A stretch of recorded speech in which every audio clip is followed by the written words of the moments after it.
శ్రీవాణి గిరిజాక్షిరాయ దదతో వక్షో ముఖాంగేషు ఏ లోకానం స్థితమావహంతి విహితం స్త్రీ పుంస యోగోద్భవం తే వేదత్రయమూర్తయ స్త్రీ పురుష సంపూజిత వసురైర్భూయాసు పురుషోత్తమాంభుజ భవ శ్రీ కందరాయ శ్రేయసే.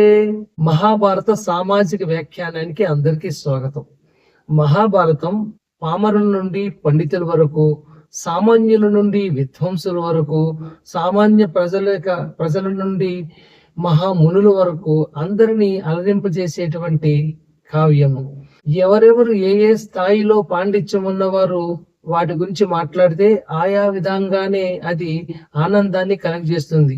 జానపదులు, అక్షర జ్ఞానం లేనటువంటి జానపదులు సైతము ఈ మహాభారత కావ్యాన్ని ఆకలింపు చేసుకొని వాటి గురించి పాటలు, గాథలు రకరకాలుగా చెప్తూ ఎంతో లోక జ్ఞానాన్ని పంచే విధంగా ఈ మహాభారతం సహకరించింది. కొంతమంది నా శ్రేయోభిలాషులు, నా విద్యార్థులు వారి కోరిక మేరకు నా చిన్ని ప్రయత్నం, రాజమహేంద్రవరం రాజధానిగా చేసుకుని పరిపాలన చేస్తున్నటువంటి తూర్పు చాళుక్య రాజు అయినటువంటి రాజరాజ నరేంద్రుడు తన వంశ చరిత్ర అయినటువంటి అంటే చంద్రవంశానికి చెందినటువంటి రాజు రాజరాజ నరేంద్రుడు.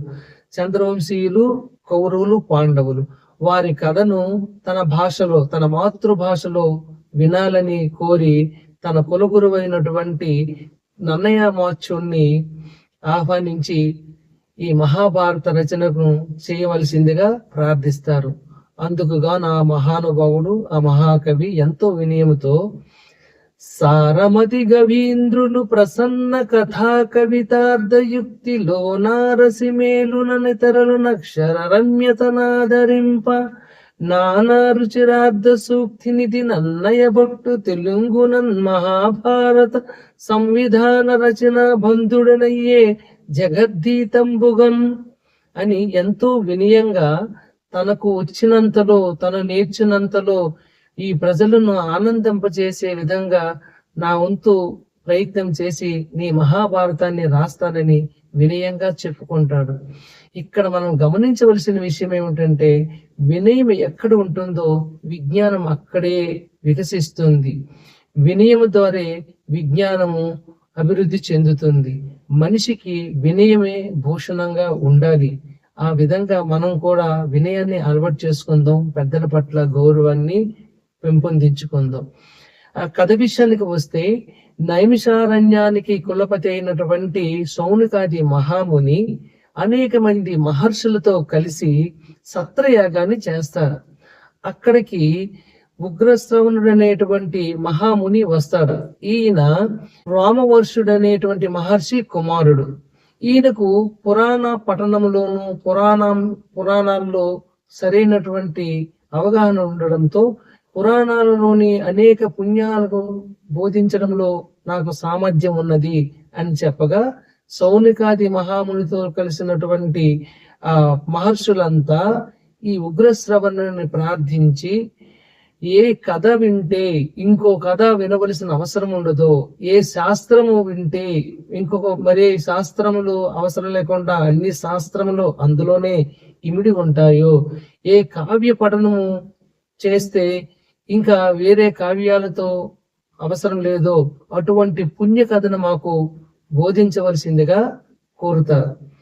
అప్పుడు ఆ మహానుభావుడు ఉగ్రశ్రవణుడు శ్రీకృష్ణ ద్వైపాయనుడిగా పేరుగాంచినటువంటి వ్యాస మహర్షిని పరిచయం చేస్తూ, మౌఖికంగా ఉన్నటువంటి వేదాలను లిఖితబద్ధము చేసి ఋగ్వేదం, యజుర్వేదం, సామవేదం, అధర్వవేదంగా విభజన చేసి పైలుడు, వైశంపాయనుడు, సుమంతుడు, జమిని అయినటువంటి నలుగురు శిష్యులకు ఆ వేదాల ప్రసారానికి నియమించి పుణ్యకావ్యాలలో, ఇతిహాసాలలో గొప్పదైనటువంటి మహాభారతాన్ని రచిస్తూ, ధర్మార్థ మోక్ష సాధనకు సులువైన మార్గము, హరిషడ్ వర్గాలను జయించేటువంటి గొప్ప కావ్యము, ధర్మశాస్త్రము, నీతి శాస్త్రము, సర్వ ఉపనిషత్తుల సారాంశమైనటువంటి ఈ మహాభారతం యొక్క గొప్పతనాన్ని ధర్మ తత్వజ్ఞులు ధర్మశాస్త్రం బని ఆధ్యాత్మ విధులు వేదాంతమనియు నీతి విచక్షకులు నీతి శాస్త్రం బని కవి వృషభులు మహాకావ్యమనియు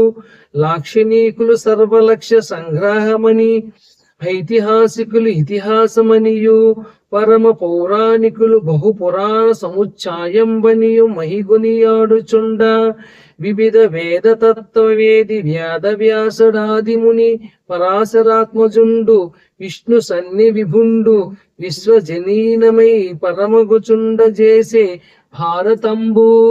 ఈ విధంగా ధర్మాన్ని కోరేవారికి ధర్మశాస్త్రమని, నీతిని కోరేవారికి నీతి శాస్త్రమని, ఆధ్యాత్మిక విధులకు వేదాంతమని, లాక్షణికులకు సర్వలక్షణ సంగ్రహమని అనేక కోణాల్లో ఆవిష్కరించబడినటువంటి ఈ మహాభారతం ఆయురార్థులకు దీర్ఘాయురవాప్తియున అర్ధార్థులకు విపులార్థములను ధర్మార్థులకు నిత్య ధర్మ సంప్రాప్తియు వినయార్థులకు మహావినయమతియు పుత్రార్థులకు బహుపుత్ర సమృద్ధియు సంపదార్థులకు ఇష్ట సంపదలను గావించునిప్పుడు భావించి వినుచుండ వారికి మహాభారతంబు భక్తి యుక్తులైన భగవతులకు శ్రీ వల్లగుండు భక్త వత్సలుండు భవభయంబులెల్ల భాసి ఇష్టార్థ సంసిద్ధి కరుణతోడ జేయునట్లు.